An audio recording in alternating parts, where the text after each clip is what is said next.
You, a wrestler? Forgive me, Mr. President. That is a surprising revelation. Oh, sure. Won nearly 300 matches. Lost just one. There's not much arguing with a fella after you've picked him up and planted him in the dirt. It's a very persuasive way to end a debate.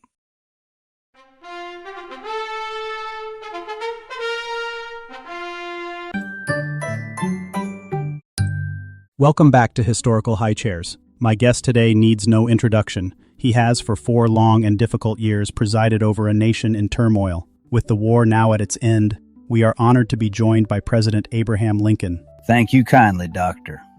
It is a real treat to be here. A real treat. 4 years of a very, very loud argument is enough to tire a fella out. The Civil War was indeed the most trying period in the nation's history. How do you see it looking back? Well, it reminds me of a story about 2 fellas who couldn't agree on which way to build a fence. No, that's not it. It was more like a big 4-year-long spat in the playroom.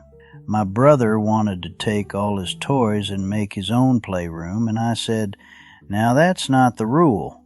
The rule is we all have to share the same playroom, even if we get into a tizzy." You managed to hold the, quote, playroom together. Many credit your unwavering resolve. A fella has to be firm. It's like a story my father used to tell me about a stubborn mule. Or was it a pig? The point is, you can't be a fence sitter. And I learned a long time ago that a fella can't take a firm stand if he's worried about being knocked over. A lot of folks see me now in this big chair, and they think I'm just a long, gangly beanpole.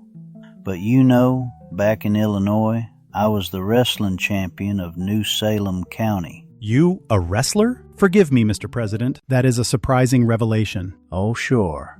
Won nearly 300 matches. Lost just one. There's not much arguing with a fella after you've picked him up and planted him in the dirt. It's a very persuasive way to end a debate.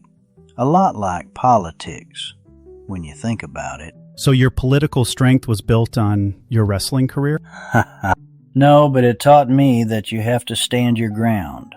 Now, the wrestling is over. The spat is done. And it's time to clean up the mess. My policy is simple. With malice toward none, with charity for all. We have to make everyone be friends again. A lenient approach. Many in your own party are calling for a harsher punishment for the southern states. Harsher? Why? That's like punishing a fella for having a tummy ache. They're just tired and grumpy. Once they've had a snack and a nap, they'll be ready to play nice again. Even my cat Tabby knows that. You give her a saucer of milk and she's the kindest creature you'll ever meet. And she's smarter than my whole cabinet. So your plan for Reconstruction is based on your cat? My plan is to put the toys back in the toy box and remind everyone of the rules. The war is over, Doctor. I feel like I could sleep for a week. But first, Mrs. Lincoln has insisted we have a relaxing night out.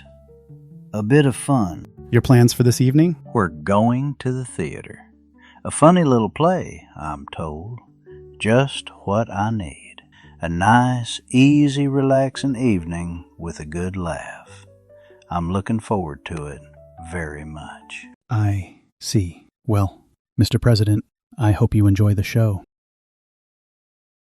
I'm Dr. Allan Cromwell for Historical High Chairs, proving that the arc of history is long, but it's no match for a missed nap.